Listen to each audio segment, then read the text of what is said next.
স্বাগত সকলকে গল্পকথার শ্রুতিপাঠ্যে। পাঠ চলছে উপন্যাসের অধ্যায় থেকে তারাশঙ্কর বন্দ্যোপাধ্যায় রচিত রাধা।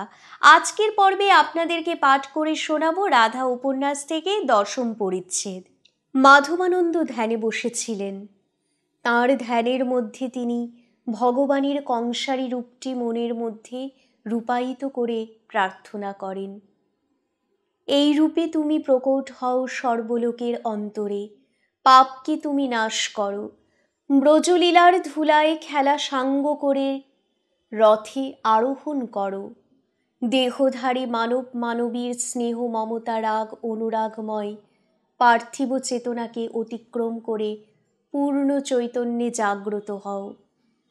পাঞ্চজন্য শঙ্খে নির্ঘোষ তুলে সকল মানুষের জীবন রথের অশ্বরুজ্জ ধরে মোহাভিভূত নরচৈতন্যকে প্রবুদ্ধ করে বলো, পরিত্রাণায় সাধুনাং বিনাশায় চ দুষ্কৃতাং ধর্ম সংস্থাপনার্থায় সম্ভবামি যুগে যুগে।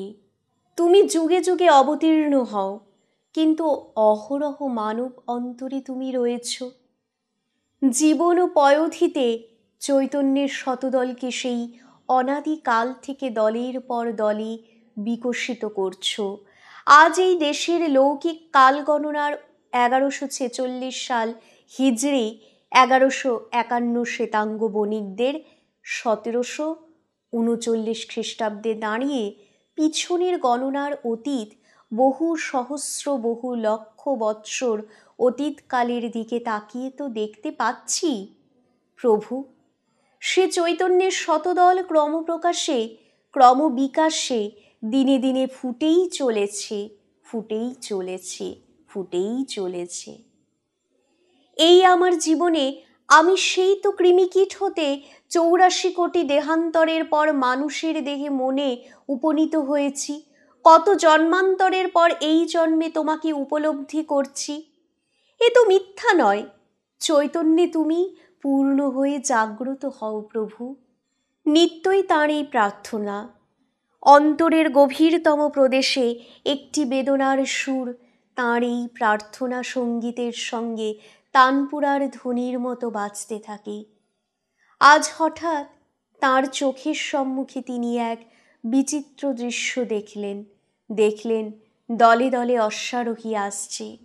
অশ্বক্ষুরে ধুলা উড়ে দিগন্ত অন্ধকার হয়ে যাচ্ছে, ঠিক যেমন এ দেশের পটুয়ারা পটে ছবির পর ছবি দেখায়, তেমনিভাবে দৃশ্যের পর দৃশ্য। দেশ জ্বলছে, গ্রাম লুট হচ্ছে, মহামারী দুর্ভিক্ষ, আবার অশ্বারোহী, যুদ্ধ, যুদ্ধের পর যুদ্ধ, যুদ্ধের পর যুদ্ধ।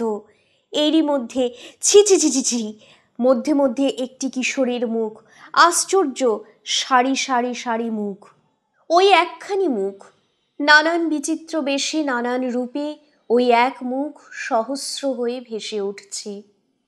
কখনো ঢলঢল বিহ্বল দৃষ্টি, মুখে সূর্যোদয় মুহূর্তের আকাশের অল্পরাঙা পেলবতা, কখনো উদাস দৃষ্টি, মুখে আকাশের নীলের প্রসন্ন কোমলতা, কখনো সকরুণ সজল দৃষ্টি, মুখে সায়ান্নের মলিনতা, কখনো বিলাসিনী বেশ, উদাসিনী বেশ, কখনো ভিখারিণী বেশ, কিন্তু সর্বরূপে সর্বভাবেই সে কিশোরী।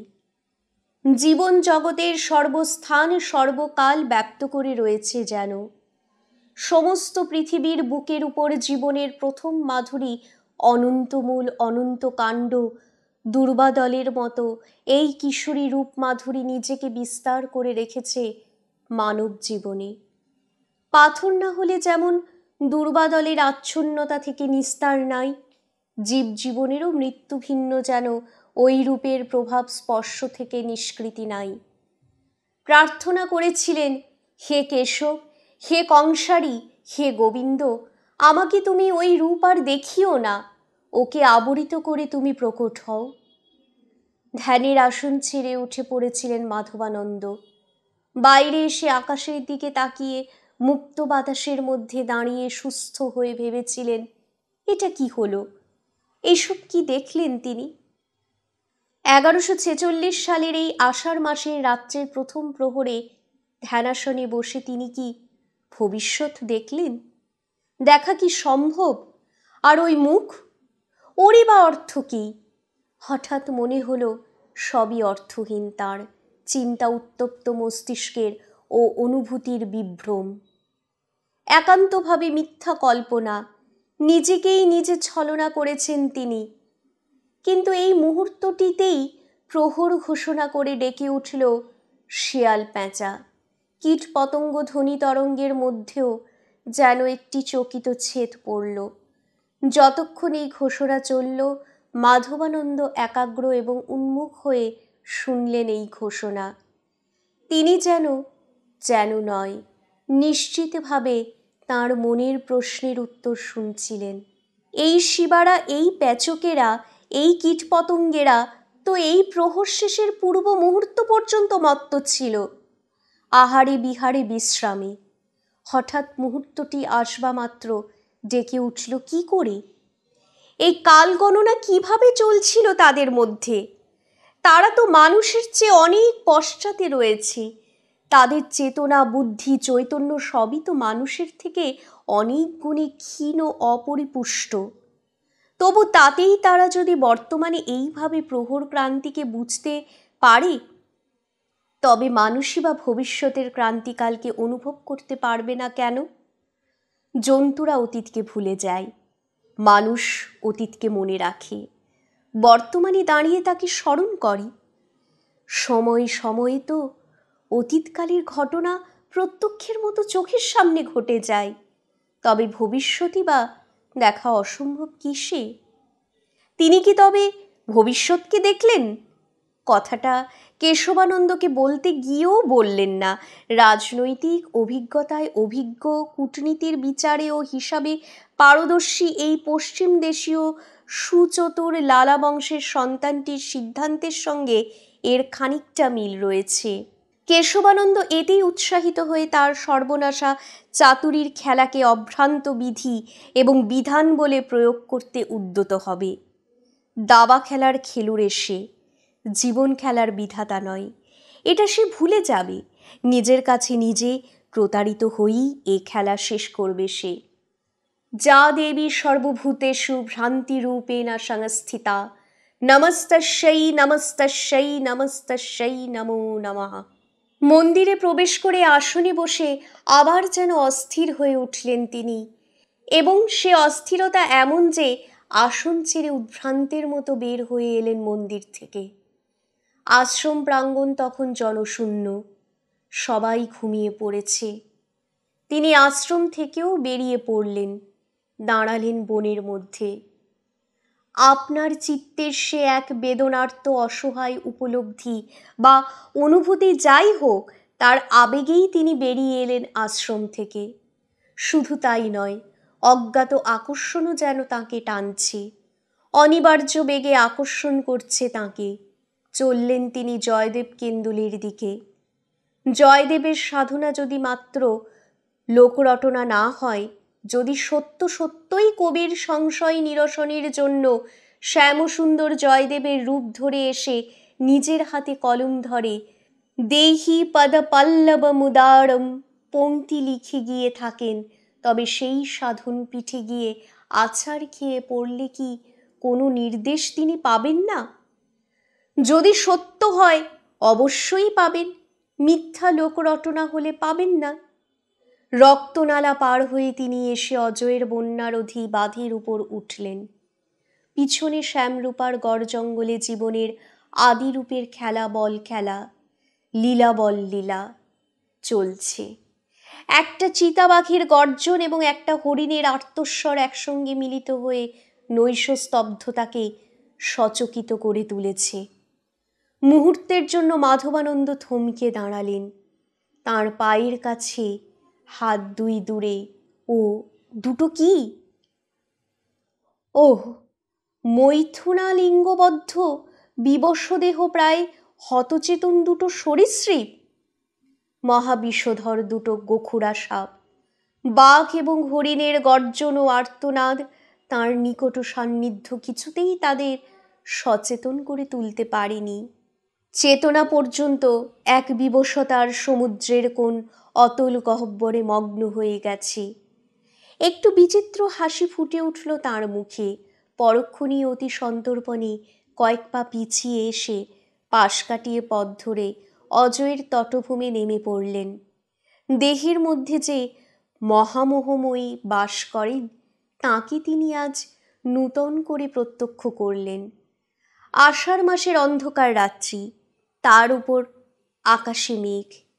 এই অন্ধকারের মধ্যে মাধবানন্দ মনের এক অসম্বরণীয় আবেগের প্রেরণায় বা তাড়নায় চলেছেন। অজয়ের চরভূমির বালুরাশির উপর প্রথম আষাঢ়ে তৃণোদ্গম হয়েছে। কুশ এবং কাশকুল্মে অঙ্কুর দেখা দিয়েছে।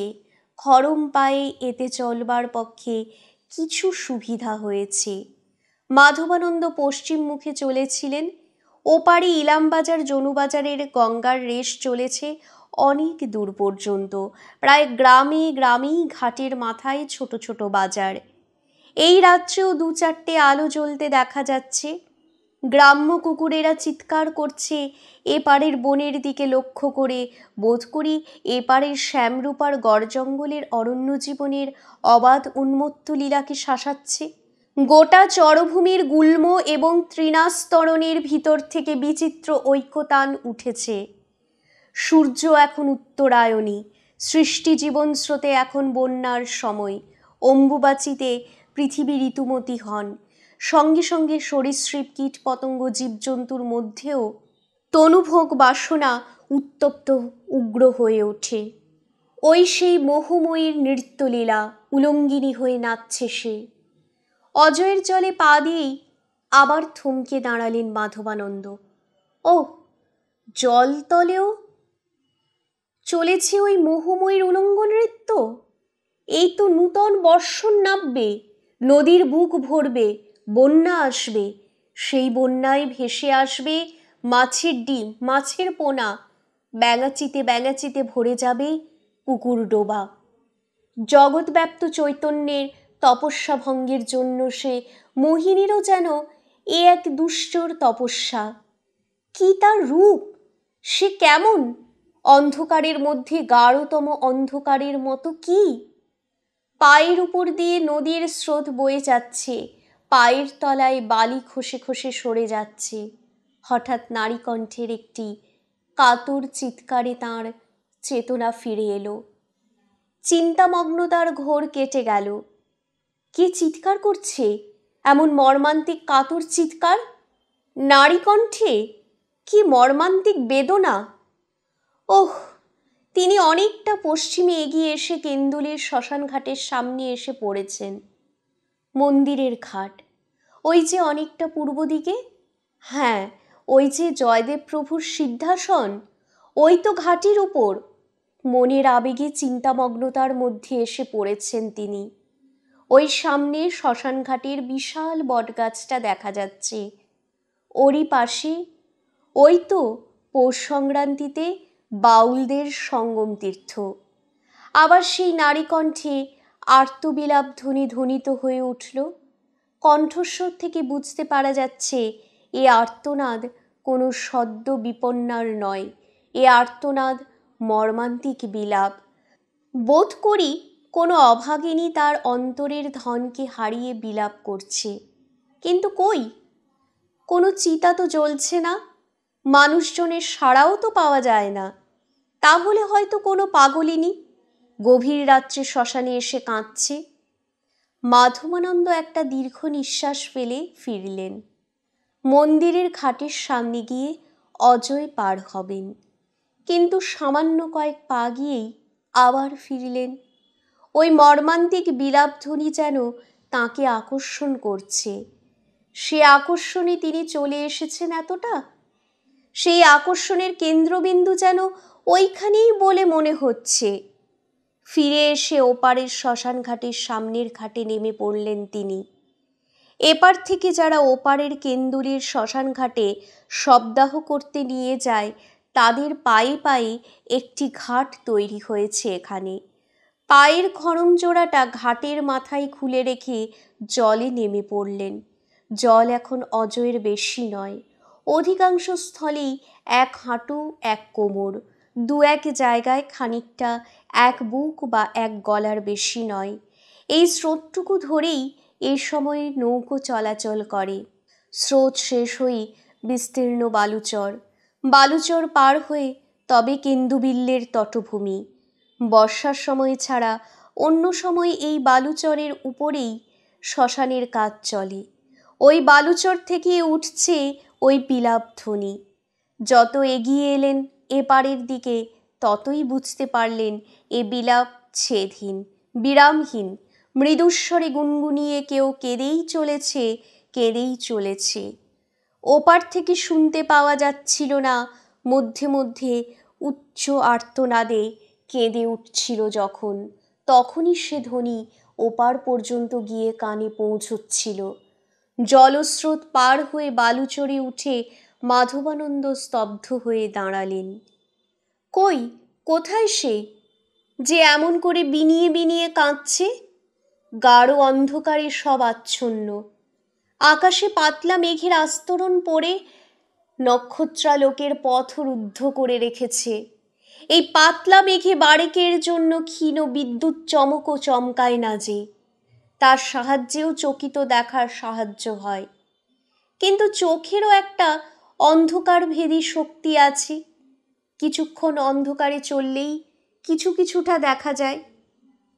যত দীর্ঘক্ষণ অন্ধকারে থাকে মানুষ, ততই এই দৃষ্টিশক্তির পরিধি বাড়ে। কিছু কিছু দেখতে পাচ্ছেন মাধবানন্দ। ওই তো কালো কালো চিতার দাগ, ওই তো পোড়া কাঠ, এখানে একটা ওখানে একটা, ওই আরেকটা, ওই আরেকটা পড়ে আছে। কিন্তু যে কাঁদছে সে কই? তবে কি নিরালম্ব বায়ুভূক কোনো অশরীরিণী শ্মশানের বায়ুস্তরে ভেসে বেড়াচ্ছে আর কাঁদছে? বিগত জন্মের অপরিপূর্ণ বাসনার টানে মাটিকে আঁকড়ে ধরে ফিরে পেতে চাচ্ছে তার বাসনাময়ী দেহকে, কিন্তু পাচ্ছে না। আবার মুহূর্তে মাধবানন্দের মনের মধ্যে জেগে উঠল সেই মোহময়ীর কল্পনা। বাসনাময়ী দেহের বস্তুভোগের বিধির স্তরের বেদি থাকে থাকে সাজানো। আহার বাসনা, বসন বাসনা, ভূষণ বাসনা, স্বাদ গন্ধ শব্দ স্পর্শের বাসনা বেদি। তার উপর আসিনা ওই মোহময়ী। সে বলে, প্রতি অঙ্গ লাগি কাঁদে প্রতি অঙ্গ মোর, রূপ লাগি আঁখি ছুঁড়ে, রূপ দেখে সে আকুল হয়ে কাঁদে। চমকে উঠলেন মাধবানন্দ। কে কে ও কে?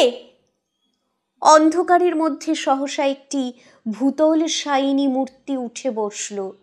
ভূতল শায়িনী? হ্যাঁ, তাই বটে। একটি নারী মূর্তি। মাথার আলুলায়িত চুলের রাশি স্পষ্ট দেখতে পাচ্ছেন তিনি। নারী মূর্তিই বটে। চিৎকার করে উঠল আর্তস্বরে, আহারে আ! সর্বশরীর রোমাঞ্চিত হয়ে উঠল মাধবানন্দের। একটা ভয়ার্ত শিহরণে তাঁর সর্বশরীর শিউরে উঠল। মাধবানন্দ ভীরু নন। তিনি সারা উত্তরাপথ ঘুরেছেন তাঁর জীবন প্রশ্নের উত্তরের জন্য। অরণ্যে, পাহাড়ে, শ্মশানে, বিপ্লবাকারান্ত নগরীর হিংসা জর্জরতার মধ্যে দিন রাত্রি যাপন করে এসেছেন। তবু এই অন্ধকার রাত্রে, এই মহাশ্মশানের মধ্যে যখন এক মোহময়ীর কল্পনায় তাঁর মন বিভ্রান্ত, সেই মুহূর্তে ওই আলুলায়িত কুন্তলা এক নারীকে ঠিক যেন মাটির বুক ভেদ করে উঠতে দেখে তিনি শিউরে উঠলেন। এই কি সেই? স্থির নিষ্পলক দৃষ্টিতে তার দিকে তাকিয়ে পাথরের মূর্তির মতোই তিনি দাঁড়িয়ে রইলেন। উন্মাদিনী নিশ্চয়, অথবা এ মূর্তিমতী সেই উঠে বসে সে বিলাপ করছে। বিলাপ না গান? এ তো গান। কি কি গাইছে? শোনবার জন্য সমস্ত অন্তরকে তিনি একাগ্র করে তুললেন। এবার শুনতে পেলেন, অতি শীতল মলয়া নীল মন্দ মন্দ বহনা, হরিবিহনে অঙ্গ হামারি, মদনা নলে দহনা। পরক্ষণে সে চিৎকার করে উঠল, আ আ আ। চিৎকার করে সে এবার উঠে দাঁড়ালো। সভয়ে শিওরে উঠলেন মাধবানন্দ। পূর্ণ পরিণত যৌবনা গৌরাঙ্গী রুক্ষ আলুলায়িত কেশা, সম্পূর্ণরূপে উলঙ্গিনী এক নারী। এ তবে, এ তবে। পরক্ষণেই তিনি আবার চমকে উঠলেন। এ যে, এ যে, এ যে সেই পাপিনী বৈষ্ণবী। কয় আজই তাঁকে বলেছে সে উন্মাদ হয়ে গেছে তাঁরই অভিশাপে। মাধবানন্দ পাথর হয়ে গেলেন। উন্মাদিনী চিৎকার করে বললে, রাধা পাপ! হে কবিরাজ গোস্বামী, তোমার ভ্রম ভেঙেছিলেন স্বয়ং গোবিন্দ। নিজের হাতে পাদপূরণ করে লিখেছিলেন দেহি পদপল্লবমুদারম। আর আজ যে রাধাকে মোহময়ী ভেবে, পাপ ভেবে গোবিন্দর পাশ থেকে সরালে, নির্বাসন দিলে, তার ভ্রম কে ভাঙবে? আমার এ অপমানের শোধ কে নেবে? আমি অভিসম্পাত দিলাম, আমি অভিসম্পাত দিলাম। তৃষ্ণায় বুক ফাটা যন্ত্রণার মধ্যে তুমি তৃষ্ণার জলকে চিনো। বুকের মধ্যে দেহের রোমকূপে কূপে তোমার আগুন জ্বলবে, যেমন আমার জ্বলছে। সেই দিন তুমি বুক ফাটিয়ে চিৎকার করবে রাধা রাধা বলে। তোমার রোমকূপে কূপে চিৎকার উঠবে রাধা রাধা বলে। উপর দিয়ে উঠতে গিয়ে পাতালমুখো মাথা ঠুকে পড়বে তুমি। বলতে বলতে সে আবার হা হা হা শব্দে কেঁদে উঠল। কাঁদতে কাঁদতেই সে সেই নিশীথ রাত্রে অন্ধকারাচ্ছন্ন বালুচর ধরে চলতে শুরু করলো। সুদীর্ঘ অজয় চলে গেছে পূর্বমুখী ইলামবাজার হয়ে গঙ্গা সঙ্গম অভিমুখে। ধুধু করা বালুচরের রেশ কিছু দূর পর্যন্ত দেখা যায়, তারপরেই অন্ধকারে বিলুপ্ত হয়ে গেছে। তারই সঙ্গে উন্মাদিনী বৈষ্ণবীও মিশে গেল।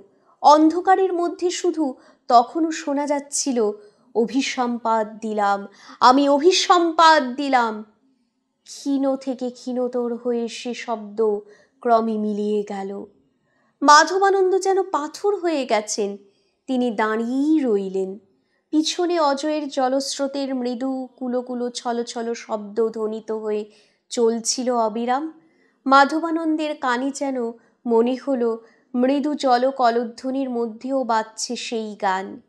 অতি শীতল মলয়া নীল মন্দ মন্দ বহনা, হরিবিহনে অঙ্গ হামারি, মদনা নলে দহনা।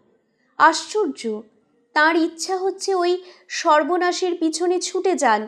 একটি করুণ মমতায় তাঁর মন বেদনার্ত হয়ে উঠেছে।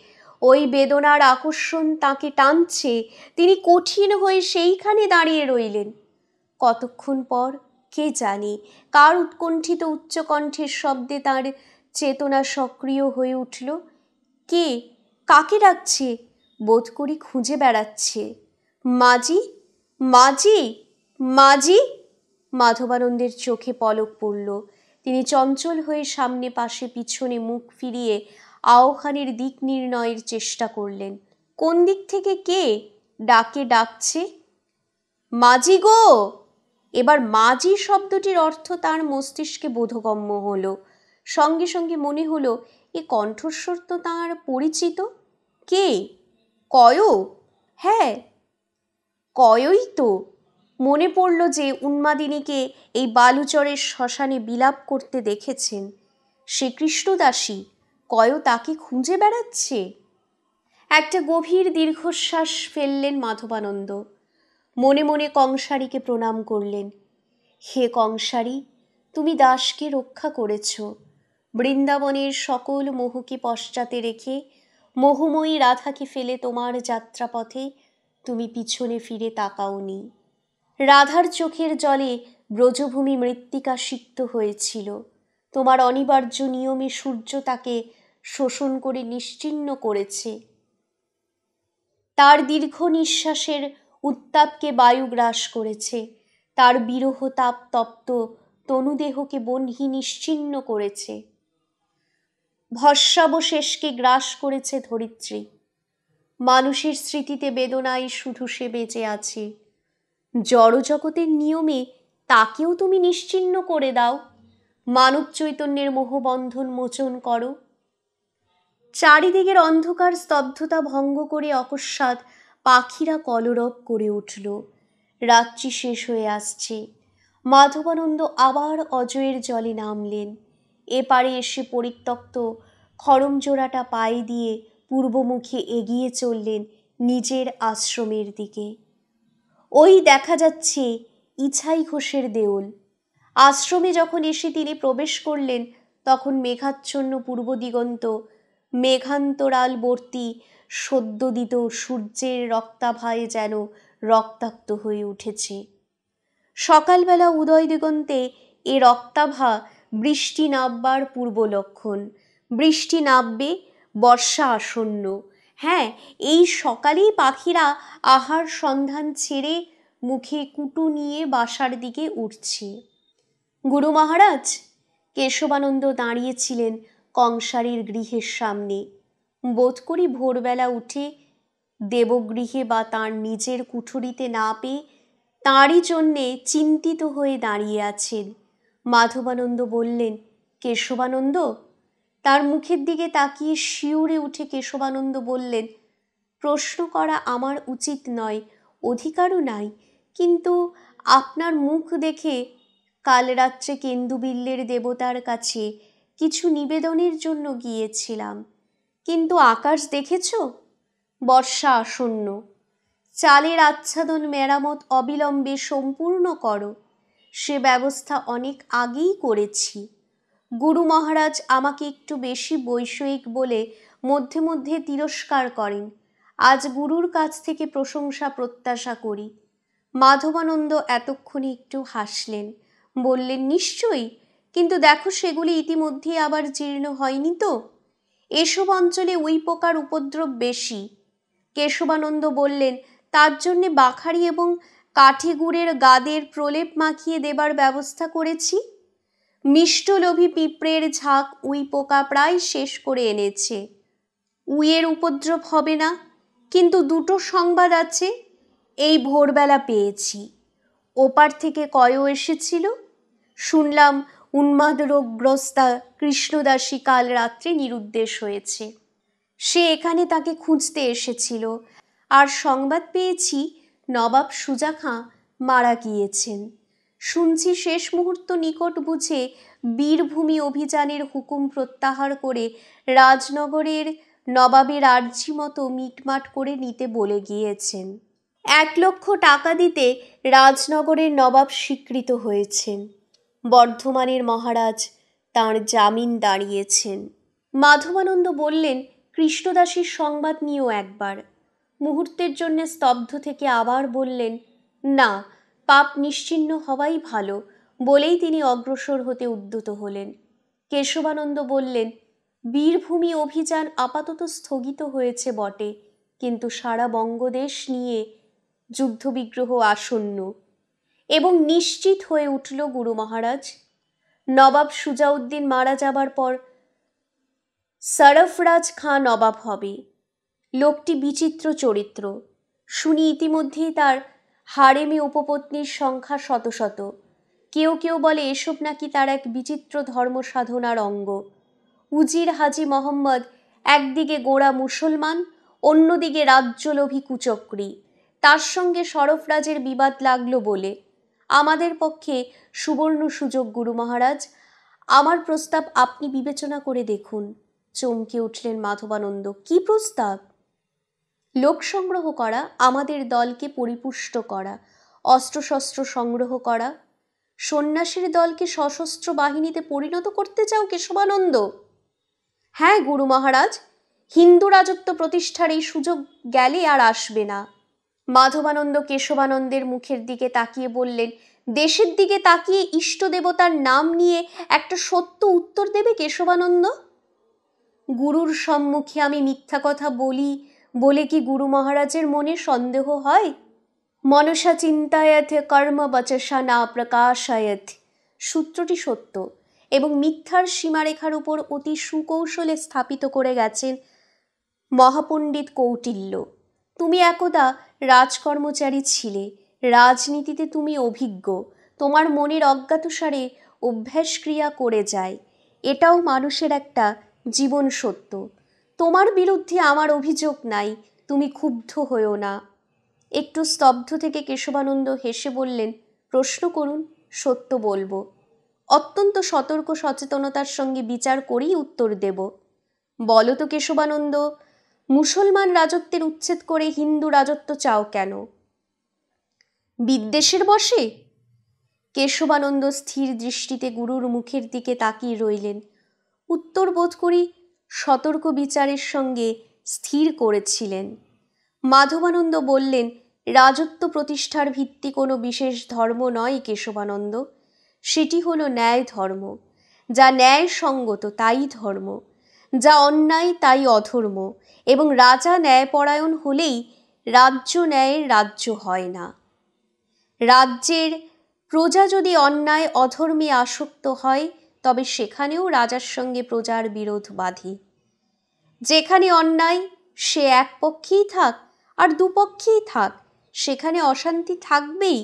এখন বলো তো কেশবানন্দ, আজ দেশের এই অবস্থা, এই যে অন্যায়ের স্রোত বইছে রাজ অন্তঃপুর বিলাসভবন থেকে মানুষের পর্ণকুটির পর্যন্ত, এর জন্য দায়ী কি শুধু মুসলমান আধিপত্য, না হিন্দুর জীবনের বিকৃতি এবং অধঃপতনও সমানভাবে দায়ী? কেশবানন্দের দৃষ্টি বিস্ফারিত হয়ে উঠেছিল। একটা অবরুদ্ধ ক্রোধে তাঁর সর্বদেহ মন যেন জড়তায় আচ্ছন্ন হয়ে উঠছিল ধীরে ধীরে। মাধবানন্দ বলেই গেলেন, কেশবানন্দের মানসিক অবস্থা তিনি উপলব্ধি করতে পারছিলেন না তা নয়, কিন্তু সেদিকে তাঁর ভ্রুক্ষেপ ছিল না। তিনি বললেন, শুধু মুসলমানকে দোষ দিও না বিদ্বেষ বশে, হিন্দুরও বিচার করো। বলো তো, রাজা হিসাবে শুধু কি মুসলমানই অত্যাচারী? যেখানে যেখানে হিন্দু রাজা রয়েছে সেদিকে তাকাও তো। মুসলমান যে যে অত্যাচার করে, সেই অত্যাচারের জন্য হিন্দু রাজারাও কি দায়ী নয়? এবার কেশবানন্দ অগ্নিপৃষ্ঠ বারুদের মতো জ্বলে উঠলেন। বললেন, আপনি গুরু, তাই কথার উত্তর দিতে কুণ্ঠা বোধ করছিলাম। এখনো কুণ্ঠা রয়েছে, তাই আপনাকে নাস্তিক ধর্মবোধহীন বলতে বাধছে। এ কথার উত্তর মুসলমান সমগ্র ভারতবর্ষময় অস্ত্রাঘাতে খোদিত করে লিখে রেখেছে। তাকিয়ে দেখুন সোমনাথের দিকে, বৃন্দাবনের গোবিন্দ মন্দিরের দিকে, কাশীধামে বেণীমাধবের ধ্বজার দিকে। এরপরও আর উত্তর চান? চাই, একটা জবাব চাই। বলুন, মুসলমান মন্দির ভেঙেছে, তারা মূর্তি পূজাকে মিথ্যা মনে করে বলে। মূর্তি যদি সত্যই হয় কেশবানন্দ, তবে মূর্তি ভেদ করে দেবতা আবির্ভূত হয়ে সেই সত্য প্রকট হলো না কেন? কেশবানন্দ স্তম্ভিত হয়ে গেলেন। মাধবানন্দ বললেন, আমার ধারণা কি জানো? হিন্দুই তার অনাচারী আচারের নামে অধর্মকে আশ্রয় করে দেব বিগ্রহ থেকে দেবত্বকে নির্বাসিত করেছে। মাটির প্রদীপে আগুন ধরালেই প্রদীপ জ্বলে, আবার নিভিয়ে দিলেই নিভে যায়। জ্বালেও মানুষ, নেভায়ও মানুষ। যতক্ষণ সে ন্যায় কর্ম করে ততক্ষণ তার আলো না হলে চলে না। যখন সে অন্যায় করে তখন প্রথমেই সেই আলোটা নিভিয়ে দেয়। অন্ধকার চারিদিক অন্ধকার কেশবানন্দ। কাল রাত্রে আকাশে একটি তারাও দেখতে পাইনি, তারই মধ্যে দেখেছি বোধ করি এ দেশের সত্য অবস্থা। অন্ধকারে অনেক হানাহানি, অনেক রক্তপাত, অনেক রাজা বদল হয়েছে কেশবানন্দ। আর অন্ধকারে নয়, আলো জ্বালো, জীবনে জীবনে আলো জ্বালো। আলোয় আলো হয়ে উঠুক, তারপর দেখবে সমাজে শান্তি আসবে, মন্দিরে দেবতা আসবেন, অধর্ম দূরে যাবে, রাজা ধার্মিক হবে। কেশবানন্দ এতক্ষণে যেন স্তম্ভিত ভাবটা কাটিয়ে আত্মস্থ হলেন। তার মুখ আরক্ত হয়ে উঠেছে, চোয়াল জিরবদ্ধ, কিন্তু চোখ দুটি উজ্জ্বল স্থির। মাধবানন্দ বললেন, শোনো কেশবানন্দ, শেষ কথা বলি। অধার্মিক রাজার অত্যাচারের বিরুদ্ধে অধার্মিক প্রজার অভ্যুত্থান বিদ্রোহ সে শুধু অধর্মকেই প্রবল করে তোলে, জীবনের দুঃখকেই বাড়িয়ে তোলে। অধার্মিক রাজারও স্বেচ্ছাচারের অধিকার নাই, অধার্মিক প্রজারও অভ্যুত্থানের অধিকার নাই কেশবানন্দ, অধিকার আছে শুধু অধর্মের বিরুদ্ধে ধর্মের অভ্যুত্থানের। কেশবানন্দ এবার বললেন, নিশ্চয়, সে কথা আমি অস্বীকার করি না। এ কথা শুধু আপনি গুরু, আপনার বাক্য গুরু বাক্য বলেই মানি না, সর্বান্তকরণে মানি। আমাদের দেশের সব মানুষই মানে। ধর্ম যেখানে সত্য, সেখানে হিন্দু মুসলমান বিচার কেউ করে না। সিদ্ধ সাধক যিনি, তিনি হিন্দুই হন আর মুসলমানই হন, তাঁর প্রতি মানুষের সমান ভক্তি। সেই কারণেই ধর্মোদ্দেশী বিধর্মী রাজশক্তির পতনের সময় যখন আসন্ন, তখন তার উচ্ছেদ করলে আমি মহাধর্ম বলে মনে করি। প্রজার অধঃপতন, তাদের মধ্যে ধর্মের বিকৃতি সত্য, স্বীকার করি। কিন্তু সে অধর্মের পঙ্ক থেকে টেনে তোলার যে পন্থা আপনি নির্ধারণ করেছেন, তার সঙ্গে আমি একমত নই। রাজশক্তি অনুকূল হলে সে কাজ সহজে হবে। শক্তি যদি সন্ন্যাসী সম্প্রদায়ের হাতে আসে, তবে সে কর্ম হবে অতি সহজে। ভারতবর্ষের সন্ন্যাসীদের মধ্যে আজ কত অংশ ছদ্মবেশী পাপী, চোর, ডাকাত, খুনি, ব্যভিচারী, আর কত অংশ সত্যকারী সাধু, ঈশ্বর সন্ধানী তুমি বলতে পারো কেশবানন্দ? এমনকি নানান মঠের দিকে তাকিয়ে কথা বলো, যারা শুধু ডাল রুটি খায়, যৌগিক পন্থায় দেহচর্চা করে, ত্রিশূল হাতে মদমত্তের মতো বেড়ায়, তারাও কি সত্যকারের সন্ন্যাসী? আজ সারা ভারতবর্ষে নিরীহ তীর্থযাত্রীদের ধন প্রাণ সাধুর বেশধারী পাষণ্ড দলের অত্যাচারে বিপন্ন। এদের নিয়ে ধর্মরাজ্য স্থাপনের কল্পনা আকাশকুসুম কেশবানন্দ। কেশবানন্দ, সেদিন রাজেন্দ্রগিরি গোস্বামীর কথা তো আলোচনা করেছি। আজ যদি হিন্দুস্থানের রাজশক্তি সন্ন্যাসী সম্প্রদায়ের হাতে আসে, তবে ওই রাজেন্দ্রগিরি গোস্বামীই তো প্রধান হবেন। অনুমান করতে পারো কেমন ধর্মরাজ্য প্রতিষ্ঠিত হবে?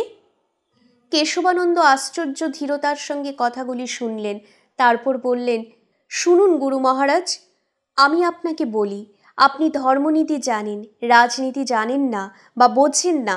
রাজেন্দ্রগিরি গোসাইরা শক্তিমান দুর্ধর্ষ, ওরা লড়াই করে লড়াই জিততে জানে, কিন্তু রাজনীতি জানে না, তাই ওরা সিংহাসনেও অধিষ্ঠিত থাকতে পারে না।